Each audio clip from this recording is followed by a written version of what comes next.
The Crusader Intrepid, the newest starter ship in Star Citizen. It's somewhat of a mini hybrid between the RS Ion and the Spirit C1, but it's focused as a starter ship, so keep in mind it's not fully dedicated for combat or for cargo or many of the other roles.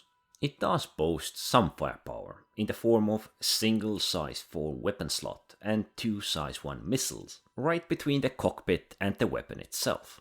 But it is a rather big ship, so it of course comes with accommodations and other features. I really like the stairs which are used to enter the ship, so there is no animation, and I think the Spirit series could have used the same stairs. To the left we have the cockpit, and few additional features like the slots for future modules, and opposite of it, the fuses.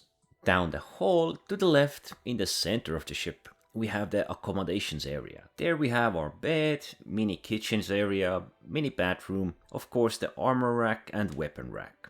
It has most things a new player would need, or a player in general trying to roam around, explore, have some fun can use.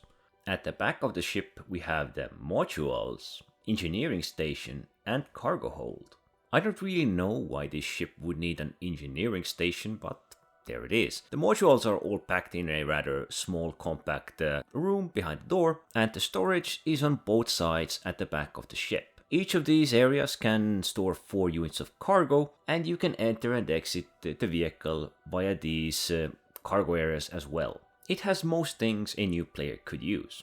But let's compare the stats of other starter ships, which can be equally good. So let's do a small simple comparison to the Avenger Titan and the Drake Cutter. Out of all of these three, the Intrepid doesn't really stand out, with its stats falling somewhere between the Cutter and the Avenger Titan. Same could be said about its firepower, but it is actually rather mobile for its size. It is somewhat hard to find strength in the raw stats of this ship. It isn't really a strong ship, but it's a decent starter to help you fill most of the roles. Even its modules are quite modest, civilian grade, all size 1, and because of its single shield, the 15,000 health is quite good on the ship. During combat, I did notice it has a shield on all 4 sides of the ship. I mean, a rear shield can deplete while the side and front shields will still remain, which is quite unique for a size 1 shield and for a ship this size. Because in most cases, size 1 shield blocks all around and is depleted in general from all sides equally. The ship actually has better maneuverability than Aurora MR, which is another common starter. And because of its single weapon, all of the power is oriented behind that weapon. So usually power will need to be shared between all the weapons you have. But all the power behind this ship will go behind its single weapon. So you have quite a lot of energy weapon ammo available, and you can actually lay down a steady, strong stream. It does slightly bother me that there are 2 displays only visible when you are viewing it from the cockpit, but I think it is quite okay as the cockpit is extended out very front of the ship, which gives a rather good view to the front and a bit to the sides. So for conclusion, it is a starter slash loner ship. It's something when doing solo calm content, perhaps box delivery missions. It feels equally good to the CO Nomad, which is one of my favorite loner slash wanderer ships.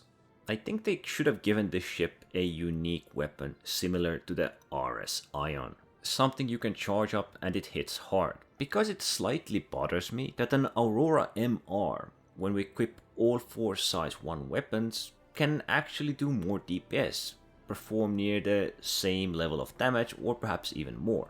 Perhaps it would have been more reasonable to give it a size 5 weapon slot, although those are the ones that really start to hurt. As starters go, I think it is a really decent one. Is it my favorite starter? No. Is it the best starter? I wouldn't say so, but it is unique and interesting, and as starter ships go, this one is pretty decent. The biggest thing that really bothers me with the starter ships is their pricing. Even though they are on sale during these events, they are still quite expensive compared to the cheapest starter packs. Because often when we compare to these new releases, we could get something older, which is equally good, if not better. But I'll leave it at that.